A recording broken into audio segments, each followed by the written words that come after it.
and we record these because we do share them after the fact. On YouTube, we'll post a recording of this, and this is something you could share with committee members or other staff in the counties if people had questions about these different opportunities. And counties, of course, are part of the Wisconsin Lakes Partnership. I'm Eric Olson. You might know me as the Director of Extension Lakes here at UW-Stevens Point. As you can see by my background, I'm sitting in the College of Natural Resources at UW-Stevens Point, and we're a piece of the Wisconsin Lakes Partnership as well. Counties increasingly are part of the partnership, so you'll hear a lot about those different opportunities.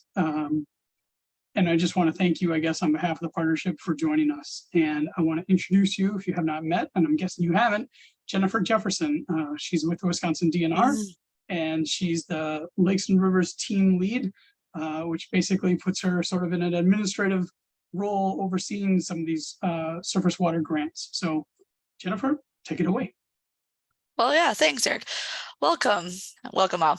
As Eric stated, I'm one of your hosts today, Jen Jefferson, and I am the Lakes and Rivers team leader for the DNR.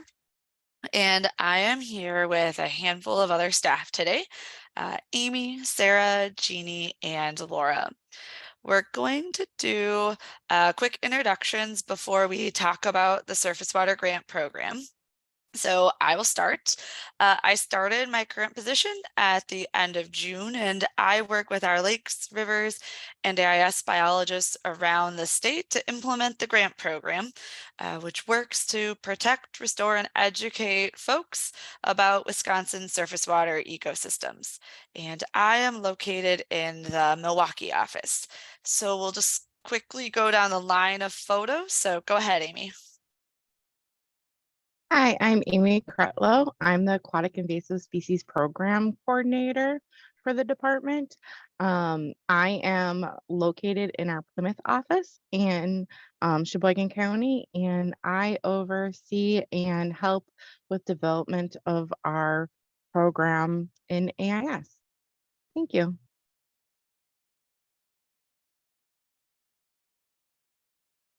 And Sarah?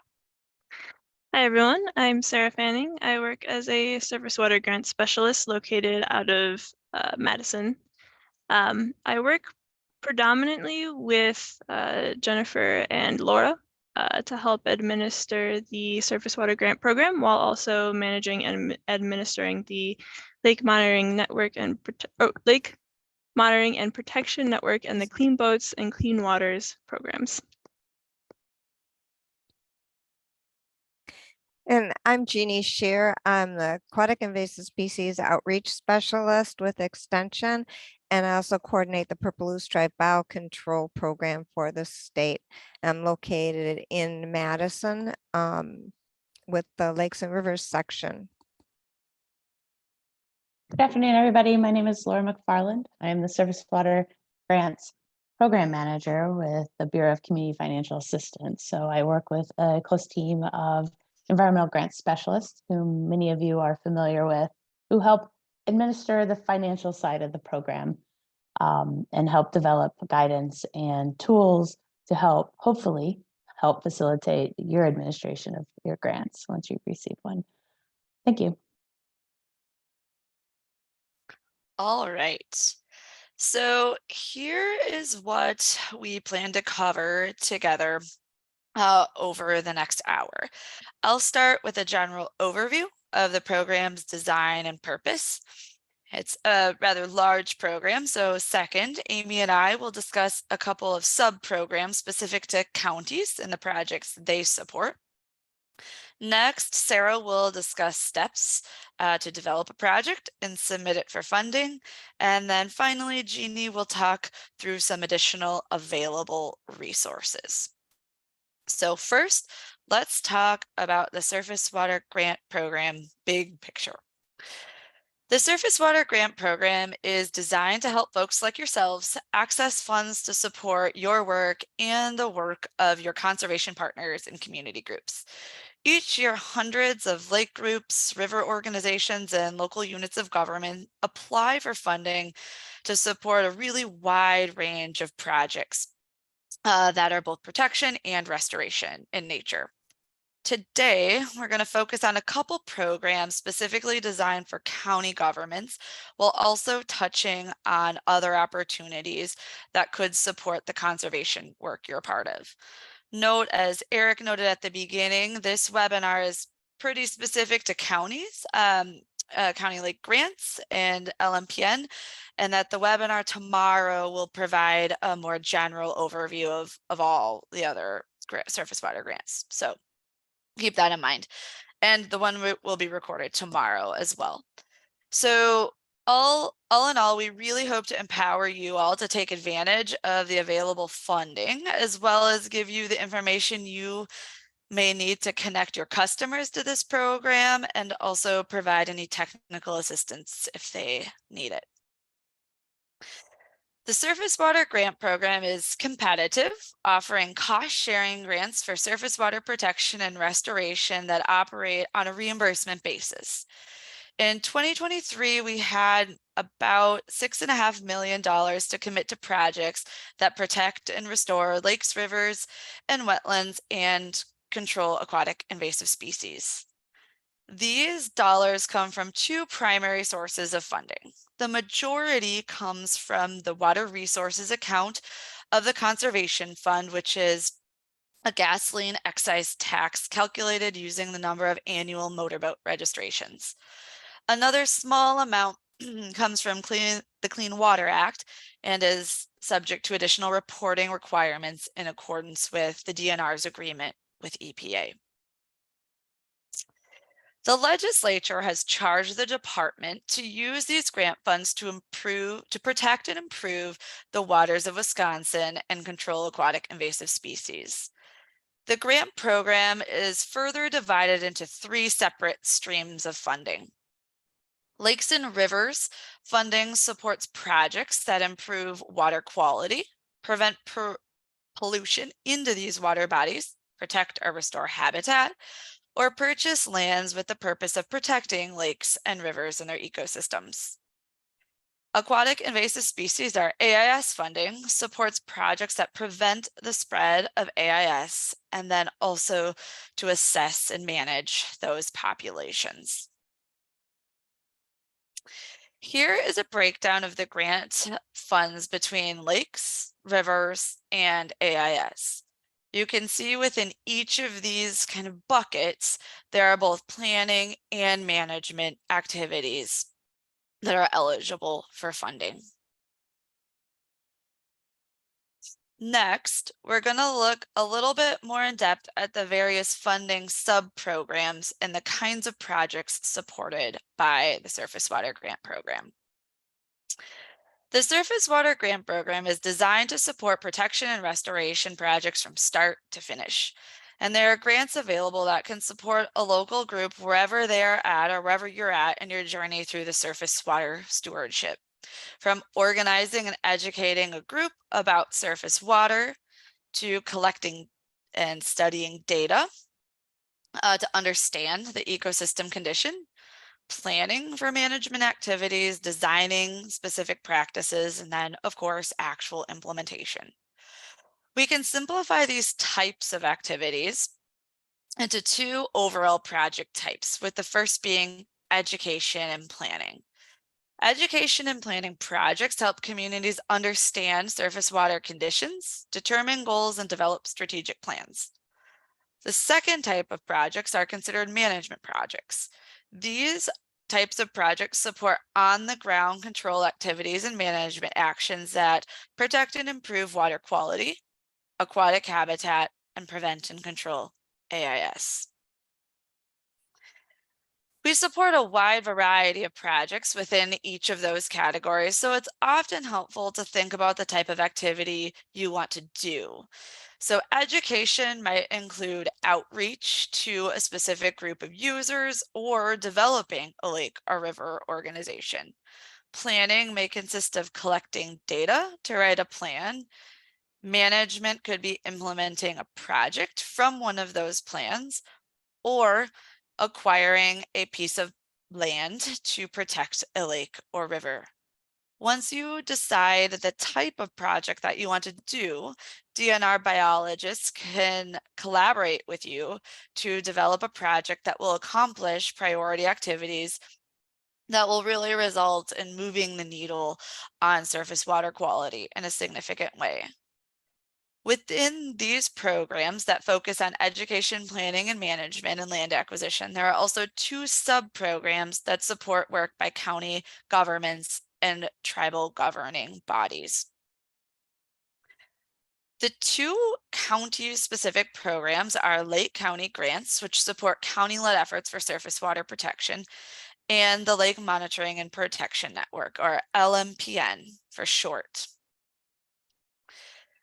The purpose of county lake grants are to assist counties and tribes in executing lake protection planning, a lake protection planning and implementation program. Counties or tribes should first apply for a grant to design a lake protection strategy, and then you can follow up with another application for implementation of pieces of that plan. Up to $50,000 is available per project, where the DNR cost share portion is 67%. Specific details associated with county lake protection plans include gathering, organizing, and/or verifying information about the lakes. The protection plan will then include a list of priority protection lakes, and then identify a subset that are vulnerable to degradation, considering a wide range of factors, some of which are listed here. And then the plan will also then include protection activities and implementation strategies. And again, subsequent grants can be applied for to implement the strategies identified. Since 2021, several northern counties have received county lake grants, including Douglas, Burnett, Polk, Phyllis, Oneida, Langlade, and Oconto.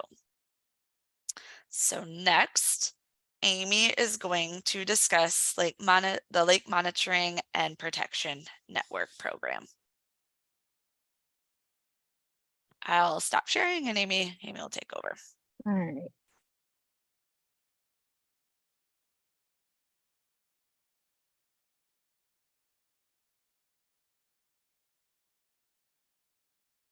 All right.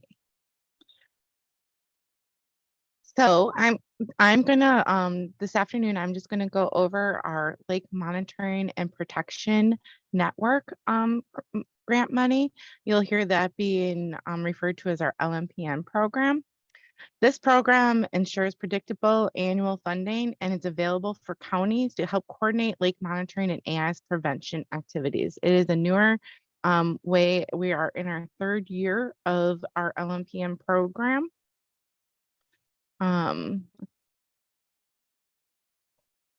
With the LMPN program, what it consists of, it's 100% cost share grant. There is no match required with this grant money. 90% of the grant is advance payment and 10% is final payment after you finish your activities. The grant period does run a full year. It's a grant January 1st through December 31st. So each year you do reapply for this grant opportunity. And then counties, and as I had mentioned before, it's helped to bring in more of a sustainable way of money coming into your counties. So it does every year, the counties do receive between $9,000 and $25,000 based on an allocation model. And we do take approximately $1 million of our grant funds, surface water grant funds, and that does get split into that allocation.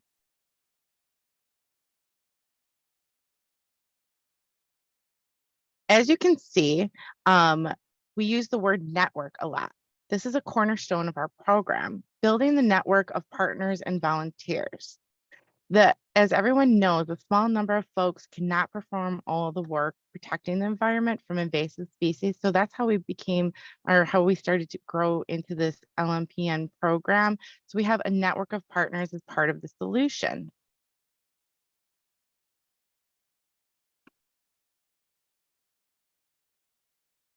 This is This is not an all-inclusive list of our network activities that may be performed in the LMPN program. The AIS program grows, and so will the activity list will then evolve.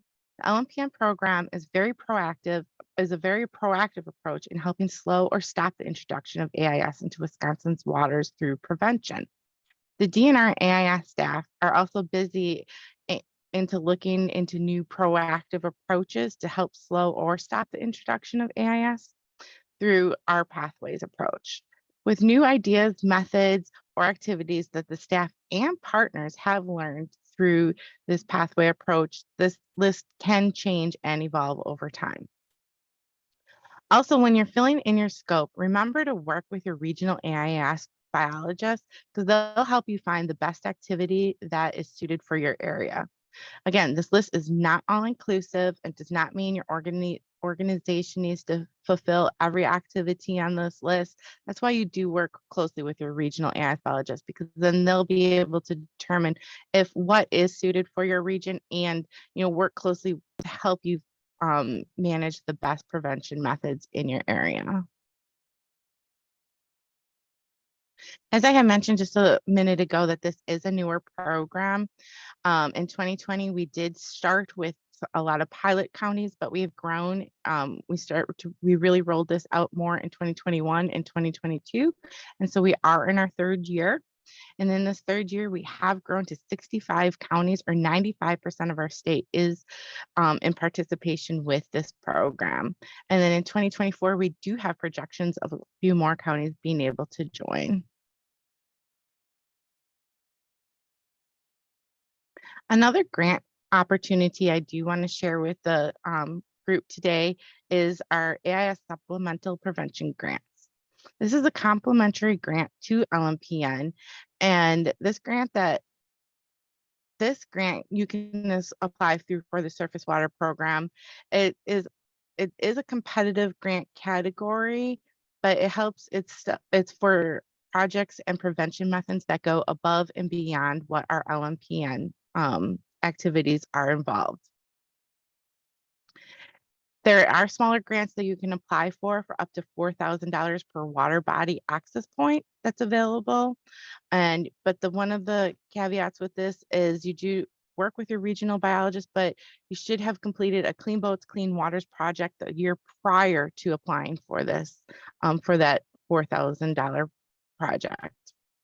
There are larger prevention grants that are up to $24,000 that are available, and it's for department approved prevention projects. There are conditions that have to be met for this award, which you will be able to find more of those conditions and more information in your surface water grants guidance paperwork. But some of the things that we do look for in this category is it's a prevention of introduction of species with a source location within 15 miles of the target water body. It could be for lakes that contain, and they want to contain the spread of an isolated high priority AIS. It addresses some of the lakes on our top 100 or 300 water bodies, and that list is in that guidance. And then also we really do like the approach of having larger scope activities in multi-county or geographic regional projects. If you have any questions or would like to, apply or start, moving forward with the prevention category, or if you, when it is time to start working for your LMPN projects, please reach out to any of our 5 regional AIS biologists, and they're happy to work with you.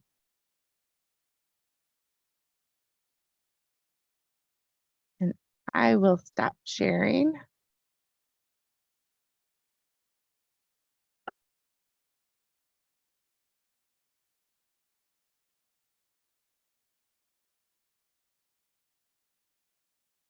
All right, and I will start sharing. Can everybody see my screen?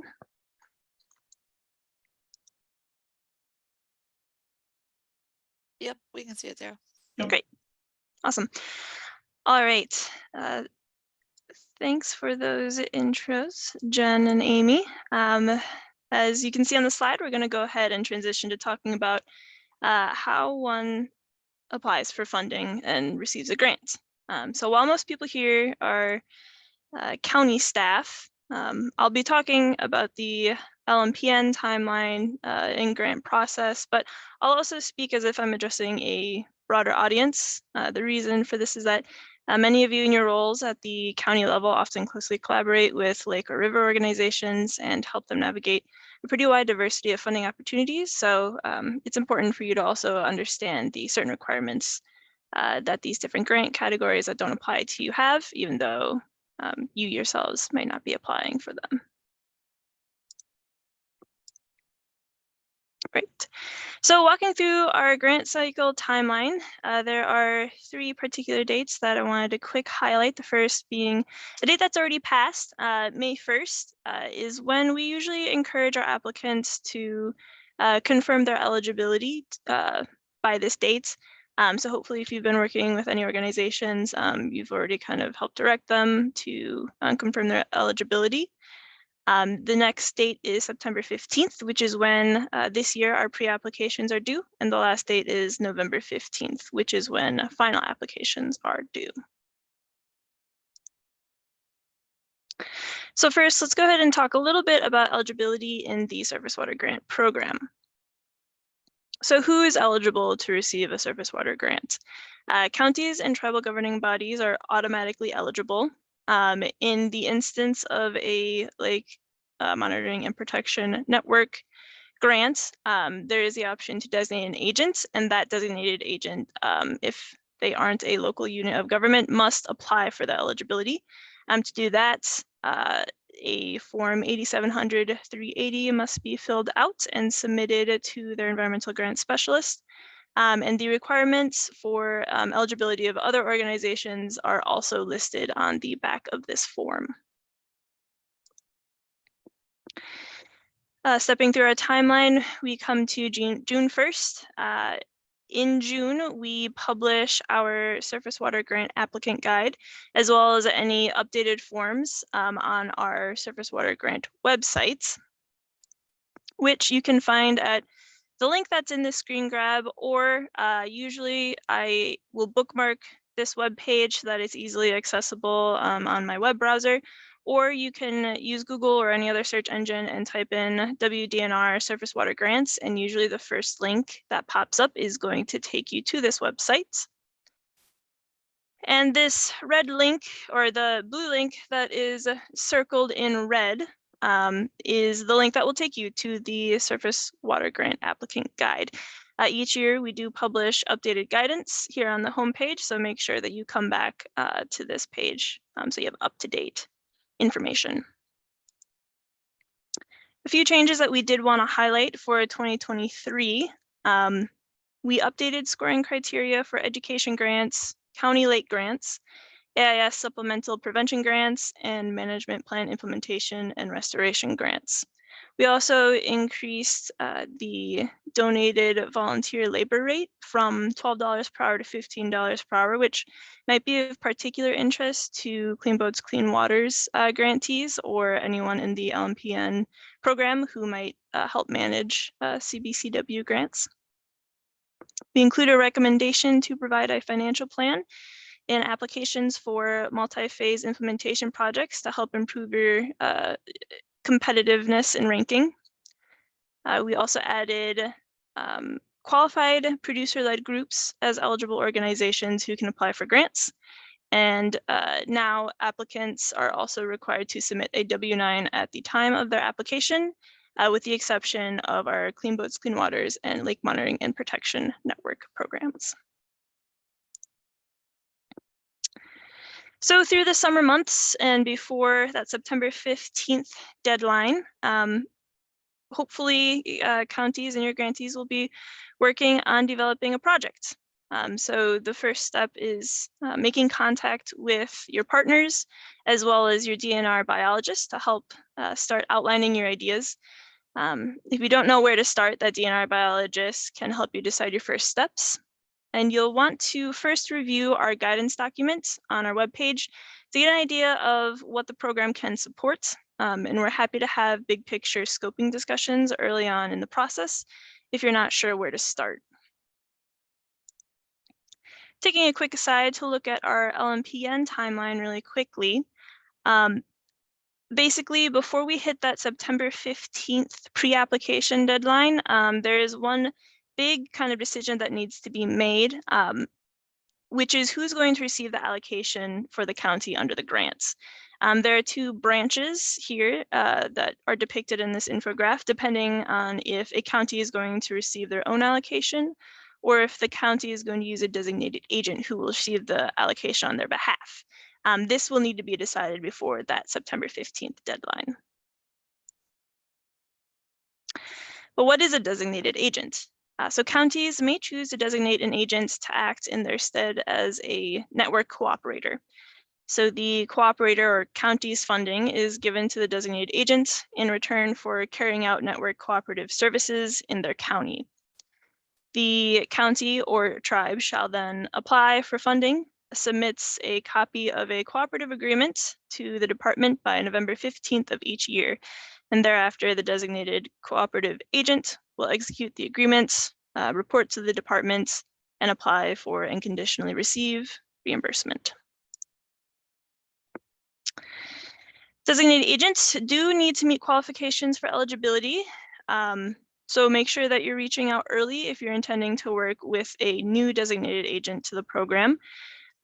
For eligibility here, there must be experience with successful grant administration in the last 10 years, history of satisfactory performance under prior grant agreements, able to provide evidence of their ability to completely perform network cooperative services, and they must also be eligible to apply for surface water grants. So agents are designated through what we call a cooperative agreement between the cooperator or the county and the eligible designated agent. We do provide templates for these cooperative agreements. They are available on our Surface Water Grants website and are fully editable in order for you to make it appropriate for your agreement. So when you have a preliminary idea for a project, you'll want to put that basic idea down in a pre-application by September 15th. At that time, the biologist will receive that pre-app, review your drafts, and reach out if necessary to provide technical support and direction to help you refine your application for the final application on November 15th.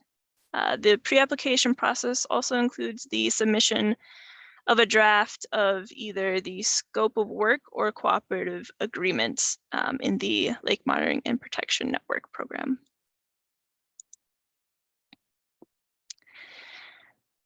So pre-application is a process that we use to help you write the best projects that you can. It's just to give your local biologist an idea of what you're looking to accomplish.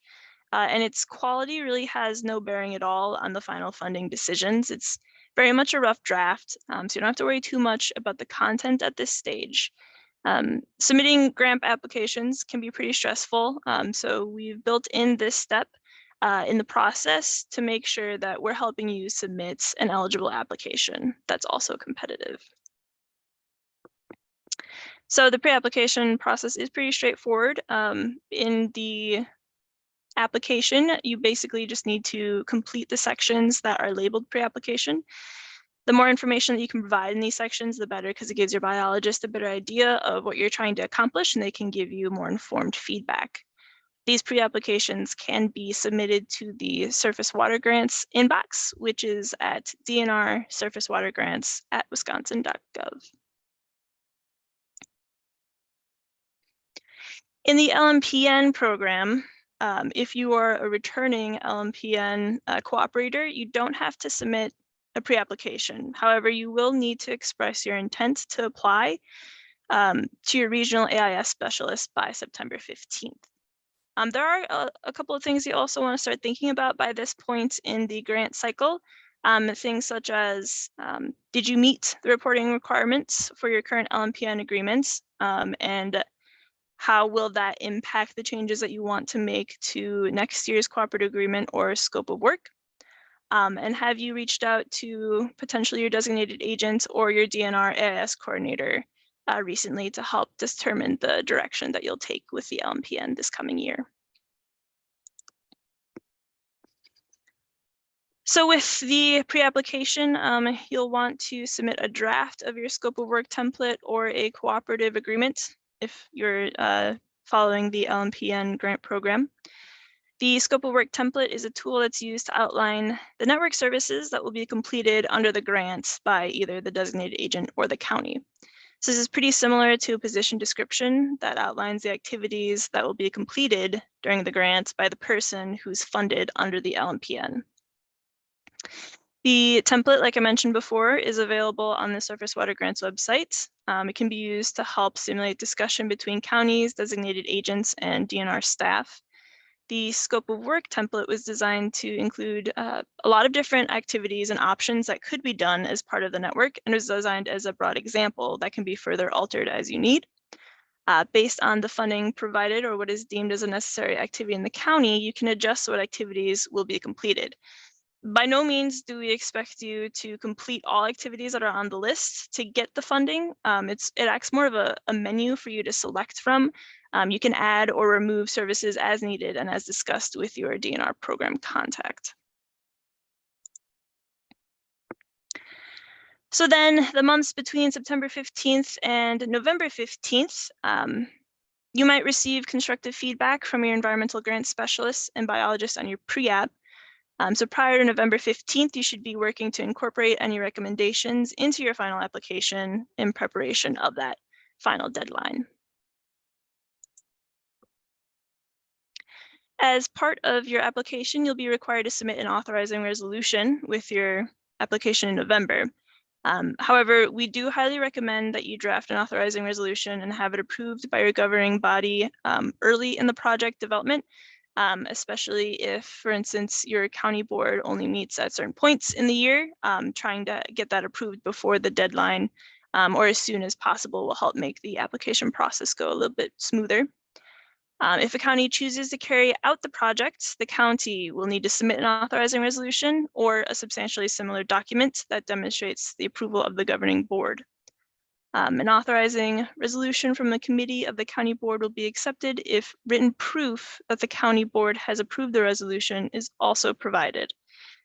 And authorizing resolutions for multiple years may be accepted. The multi-year resolution must state that it's for multiple years and cannot be for more than 5 years. The resolution must first attest to the financial capacity to complete the project.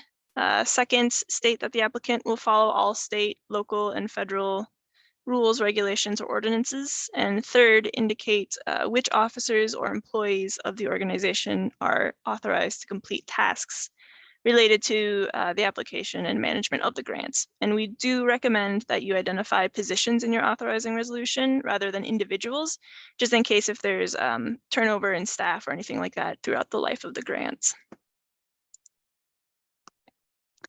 At this stage in the timeline, you'll also want to finalize a budget. You'll want to talk through things like which costs are eligible.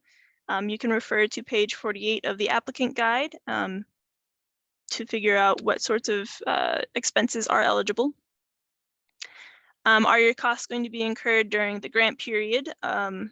Generally speaking, most of our grants have a grant period from March 15th to December 31st. Up to 3 years later, though in the LMPN program, we do have a grant period from January 1st to December 31st, so 1 full year.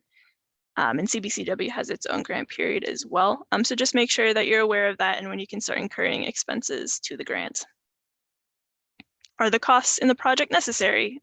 This is a good question to confer with your local biologist if you have any doubts. Are you considering proportional share of the costs? So for instance, if you're trying to cover rent in a grant and there are only 4 people in the office and one of those individuals is being funded under the LMPN, there has to be a proportional cost being claimed. So 25% of that rent can be claimed. And are you enacting cost containment measures? So a grantee must implement cost containment measures if a single cost exceeds $2,500 with the measures that we outlined in guidance. And then we come to the final step in our grant cycle timeline, which is November 15th, the submission of your final application. Looking at our LMPN timeline, while you're preparing your final application, just note that on our 2 different pathways, there are a few different tasks that need to be covered. So if a county is taking its own allocation, the county submits the application, scope of work, and authorizing resolution. But if a county is using a designated agent, the county would submit the application and a signed cooperative agreement that's signed by the county and the designated agent, while the designated agent then submits the authorizing resolution to the DNR.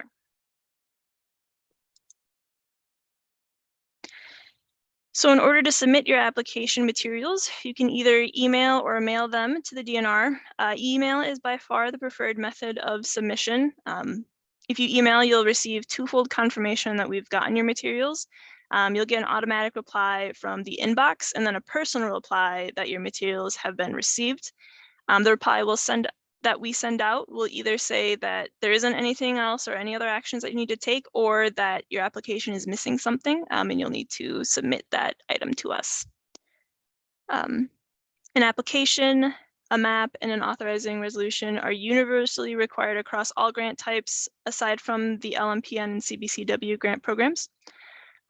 Other grants may require additional materials, or you may need to submit documents depending on how you fill out the form. The attachment section in the application should clue you into what materials are required and will update based on how the application is filled out. So this could include things like design plans, land use agreements, state lab cost forms, appraisals, etc. But if we're focusing on the LMPN, there are 3 important documents that need to be submitted by that November 15th deadline. The first being the actual surface water grant application itself, the cooperative agreement if you're using a designated agent, or a scope of work if the county is taking its own allocation, and then the authorizing resolution. All of our application materials are available now on the Surface Water Grants website under the Grants tab.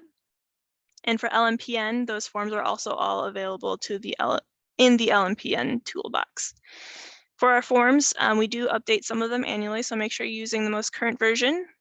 For best usability, make sure that you save the forms locally to your desktop, and keep in mind that the forms are reactive, so you do have to complete them in order from the beginning to the end to make sure you don't skip any important parts. So after applications have been received and reviewed, applicants are notified via email when the grant awards are announced. Your authorized representative will receive a grant award via email, and it's absolutely necessary that everyone who's involved in the management of the grant carefully reviews the terms and conditions of the grant agreement prior to the grant being accepted. This award must be signed and returned to your environmental grant specialist within 30 days, and then the funds will be encumbered. And just a quick note, as mentioned before, LMPN grants do start on January 1st, as opposed to the rest of the program that starts on March 15th. To kind of reflect that difference a little bit, we do, if we're looking at our LMPN timeline, we do try and get those grant awards out before January 1st so that you can get up and running. For counties that are taking their own allocation, the county receives and signs the grant agreement and returns it to the DNR, and then will receive that 90% advance payment. If a county is using a designated agent, that designated agent receives and signs the grant agreement and returns it to the DNR, and then the designated agent will directly receive that 90% advance payment. And that is it for me, so I will turn it over to Jeannie.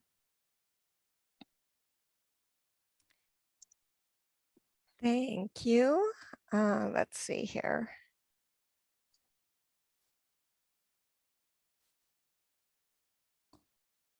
Okay, so I'm going to tell you about some of the resources that can be very useful over the course of the grant year and where you can find those. Did I share the correct screen? Yep. Okay, thank you.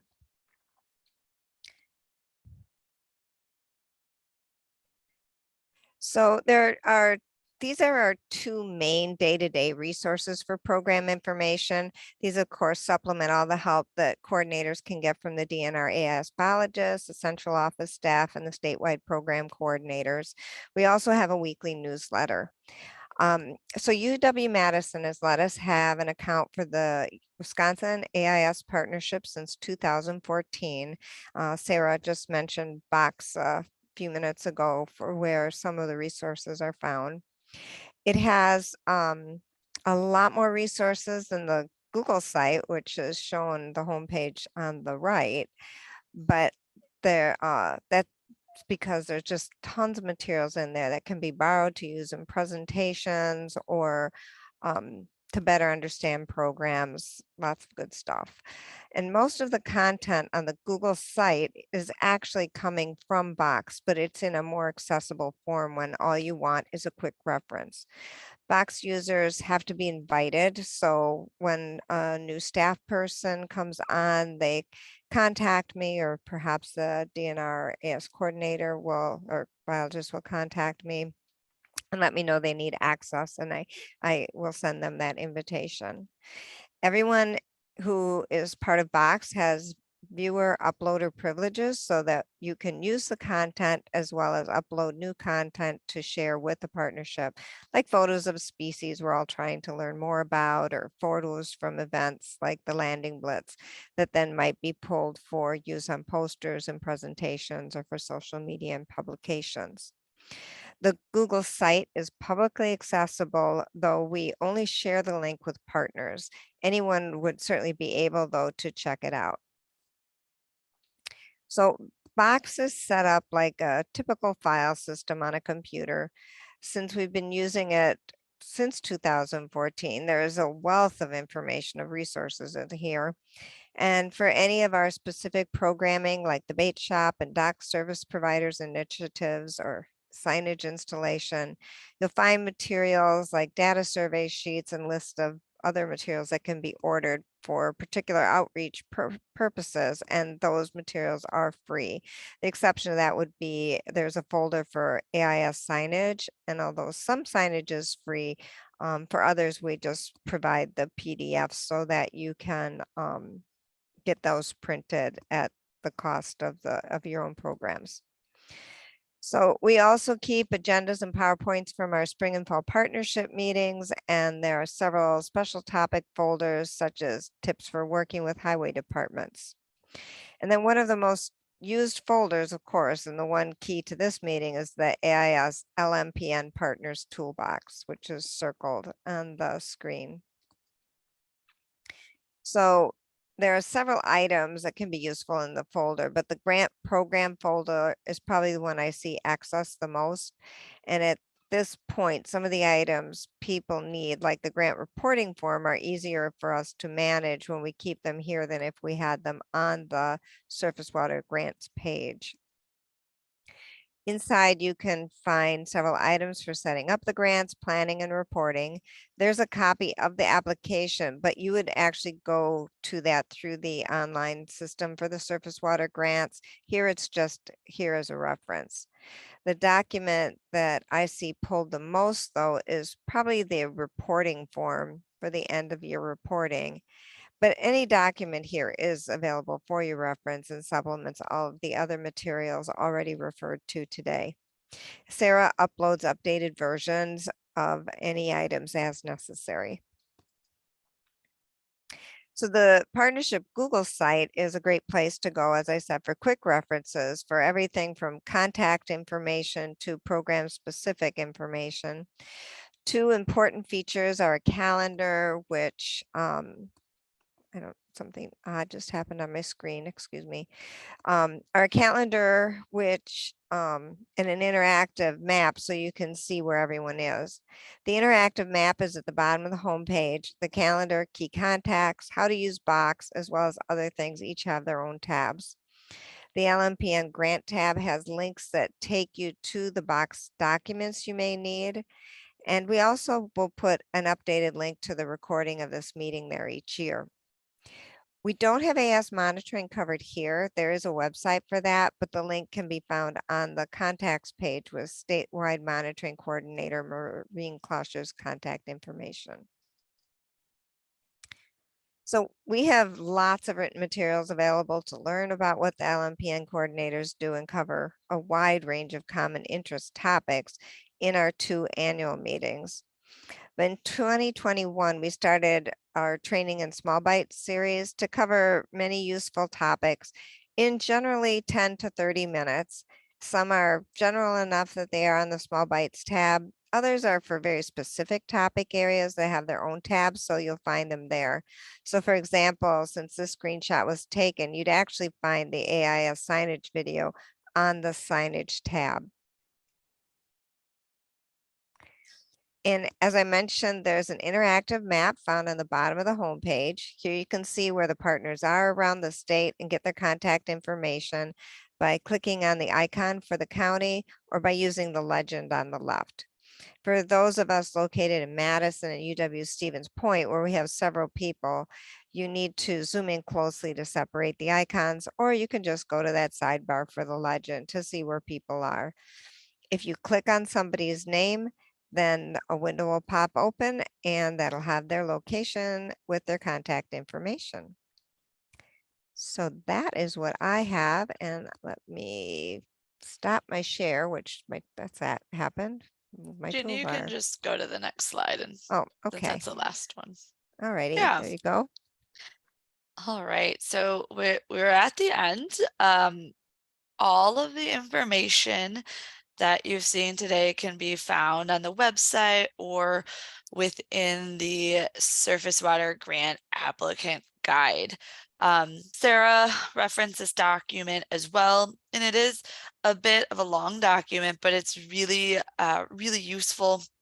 And it's searchable so that you can use, Control F and search for keywords. So you don't have to page through the whole thing if you don't need to.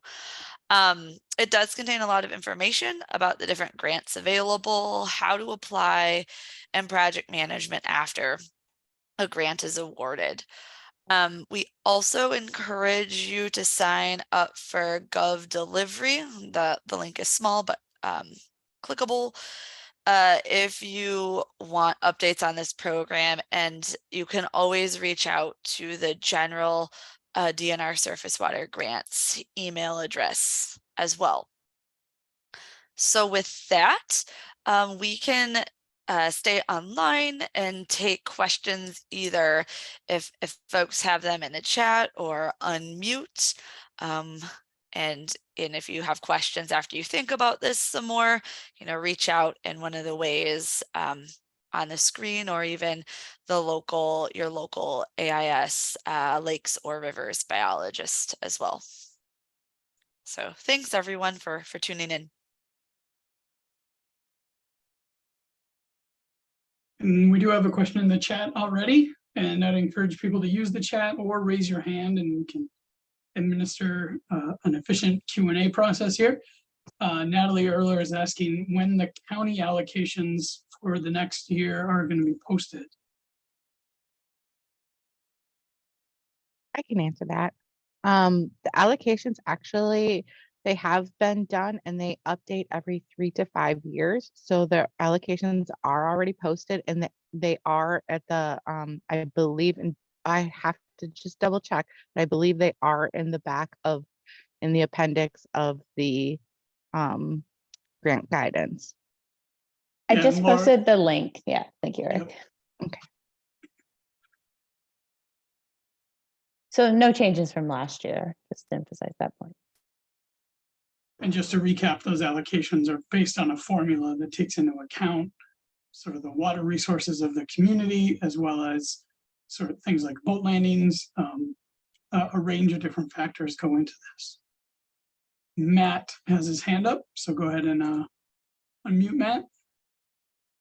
Yeah, we've had a transition in La Crosse County from the larger regional grants where there's concentrated effort, and we also have the Upper Midwest monitoring network here through USGS and regional DNR. So we've got a lot of big river initiatives and AIS activities already.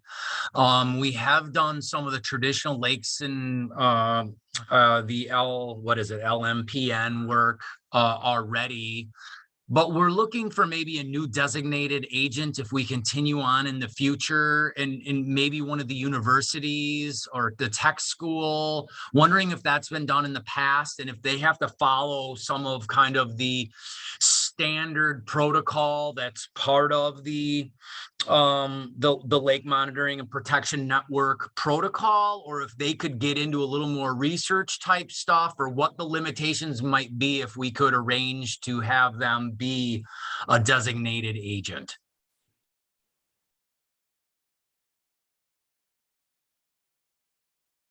Amy, I don't know if you want to take this Yeah, one. You're Amy still or muted. Lois. There you go.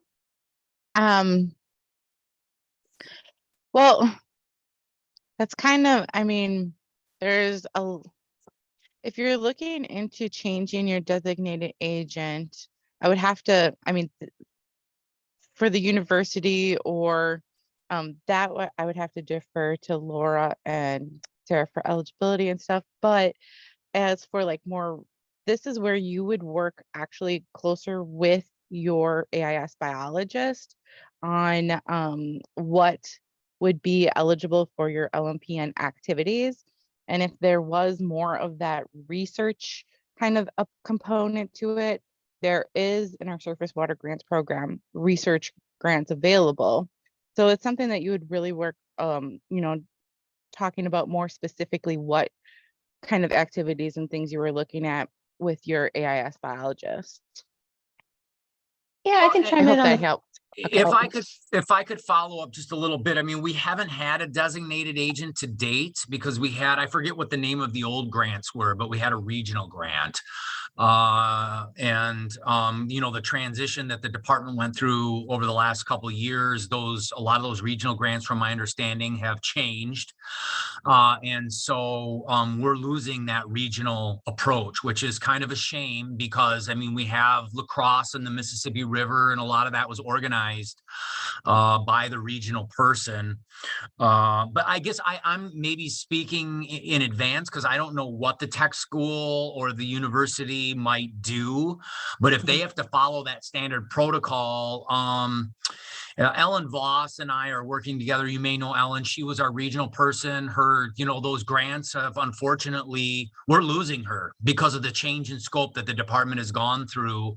And of course, we could look into an intern and apply for, I think we're eligible for about $11,000 here. But, by the time we reimburse someone for travel and mileage, and we don't have a lot of extra space here, it becomes, I don't know if we want to go down that path. Or try to find another designated agent. I would ask a follow-up question. If we don't apply for the money, what happens to the money? This is Laura, and I'd like to address some of your questions. Just simply, if you don't apply for the money, that money that was earmarked for LMPN funding reverts back to the General Service Water Grant Program. So it returns to the competitive grant program. But let me speak to the transition from APP grants, which funded the River Alliance of Wisconsin and Ellen Voss's work regionally, to the LMPN grants. For one, River Alliance Wisconsin or university could certainly be a designated agent, and they could serve as a designated agent for multiple counties. So they could still collaborate to hire one coordinator to cover a region. Now, granted, the LMPN funding for that portion of the world is smaller than what was available through the traditional AAPP grants, but that's still a possibility.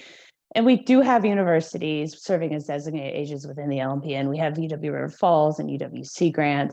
So that there is certainly precedence there.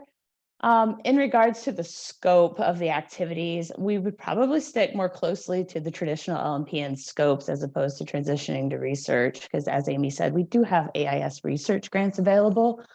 So I hope that answers some of your questions. It does, and we've looked extensively into trying to partner different counties together. There just isn't enough money in our region to keep Ellen funded. So she's had to transition through River Alliance into other work, which is unfortunate. And so, but it sounds like we could seek out universities or tech colleges to be the designated agent, but sounds like they do need to kind of stay within the scope of the LMPN grant initiatives. Is that correct, if I heard you correctly? That's correct. And we're happy to talk about this more offline. If you have follow-up questions, I do want to provide other people opportunities to ask questions. But I like the direction you're heading and the way you're thinking, Matt, about this and working with universities and other partners on the ground. And there was a question further up about Jacob asked, do counties need a PSA when hiring a contractor for a project that is going to be greater than $5,000? Counties and local units of government are exempt from the PSA requirements. Okay. And that is in guidance if you need more information there.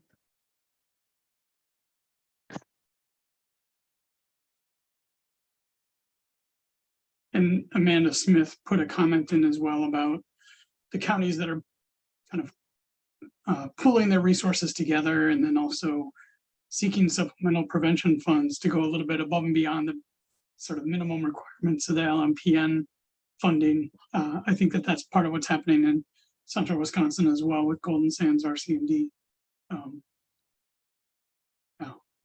And I'd go back, I don't know if you can speak to this yet, but the map that showed the counties that were covered indicated that there were still some counties in southwestern Wisconsin that weren't participating in the LMPN, but ostensibly could. Does anyone know if those, I think Amy, you mentioned there's a prospects of additional counties coming in. Would that include some of those counties in the Southwest? That I think there's been discussions with Tyler and some of those counties. I can't say for sure. I know some that are coming in are more the east side of the state. And then hopefully there's some in the north that we are bringing in. But I mean, yeah, there is some that are on the west side that that aren't participating right now and are finishing up old AEPP grants. So there is that opportunity to be able to partner with, you know, hopefully maybe some surrounding counties too. Any other questions?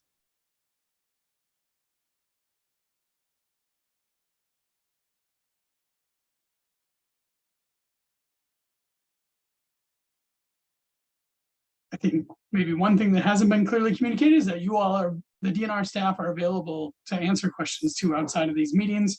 And so whenever you do get stuck with something or you're just wondering which way to go with something, the easiest thing to do is to reach out again and try and connect with somebody either in the central office, Jennifer over in Milwaukee. Any of the people that presented today will usually either answer your question or steer you in the right direction. I want to thank our presenters for sharing their time today too and providing this webinar. Again, my plan now, I'm going to hit stop record.